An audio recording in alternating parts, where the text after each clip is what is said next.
आप जानते हैं कि इतिहास के सबसे बड़े मोड़ कभी-कभी एक छोटी सी गलती, एक पहचान की भूल से शुरू होते हैं। रामायण की इस कहानी में हम एक ऐसे ही पल को देखेंगे जहां एक भक्त अपने ही भगवान को पहचान नहीं पाता।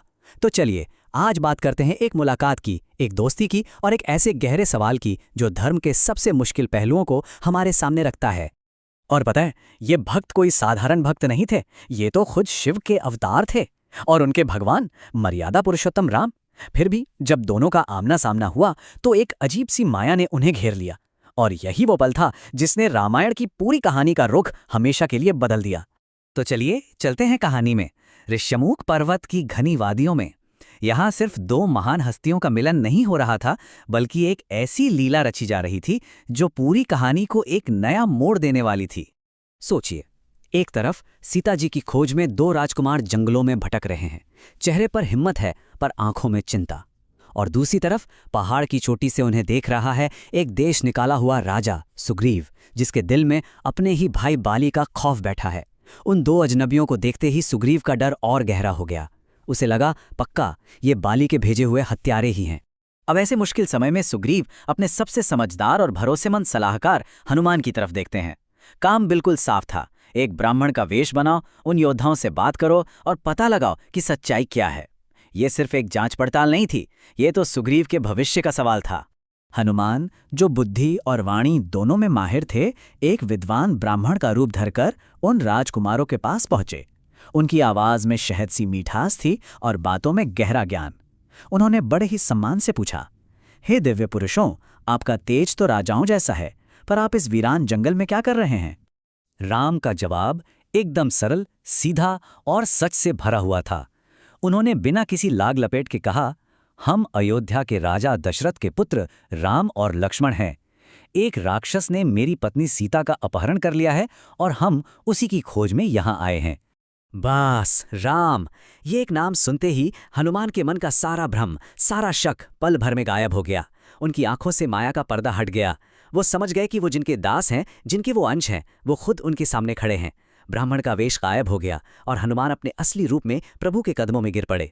उन्होंने भावुक होकर कहा, प्रभु, आपकी माया ने मुझे कैसा अंधा कर दिया था कि मैं अपने स्वामी को ही नहीं पहचान पाया।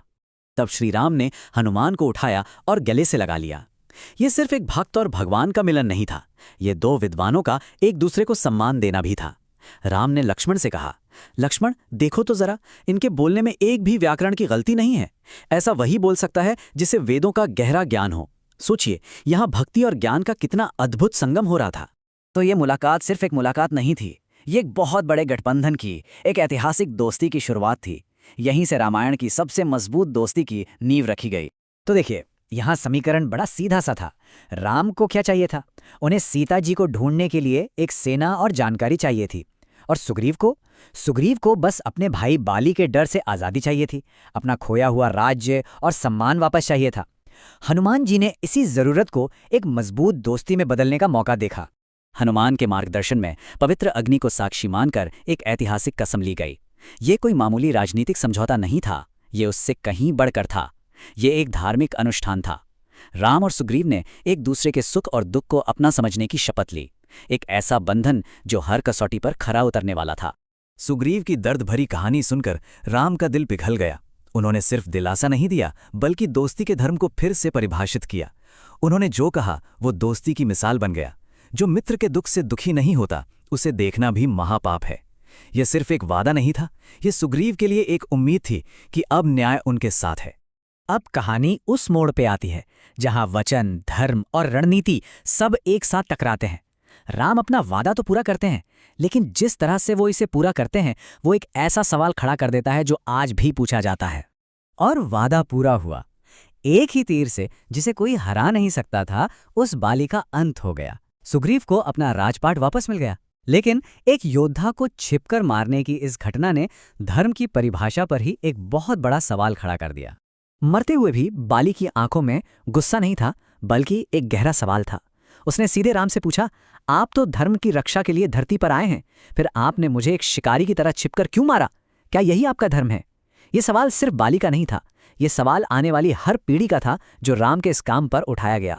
तो बाली के इस तीखे सवाल का जवाब वहीं इस पूरी कहानी का सार है। यहाँ राम एक इंसान के तौर पर नहीं बल्कि खुद धर्म के रूप में जवाब देते हैं। वो एक ऐसे नियम की बात करते हैं जो निजी रिश्तों और भावनाओं से कहीं ऊपर है। तो राम का जवाब ना कई परतों में था। पहला नियम सामाजिक धर्म का, छोटे भाई की पत्नी बेटी के समान होती है और तुमने उस पवित्र रिश्ते का अपमान किया है। दूसरा, ये राजधर्म का भी सवाल था। और आखिर में जहां तक छिपकर मारने की बात थी, तो बाली को जो वरदान मिला हुआ था उसके चलते धर्म को जिताने के लिए यही एक रास्ता बचा था। ये धर्म की स्थापना के लिए एक जरूरी कदम था। राम के शब्दों में इतनी सच्चाई थी, इतना ज्ञान था कि बाली के मन का सारा गुस्सा, सारा अहंकार पिघल गया।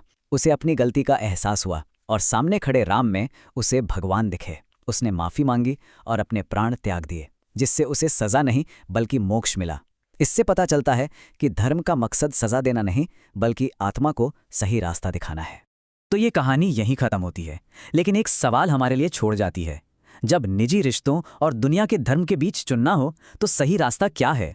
दोस्ती का वादा निभाना ज्यादा जरूरी है या न्याय की स्थापना करना? इसका जवाब शायद हर इंसान को, हर युग को अपने अपने लिए खुद ही खोजना पड़ता है। अगर आपको ये जानकारी पसंद आई तो वीडियो को लाइक करें, शेयर करें और चैनल को सब्सक्राइब करना ना भूलें।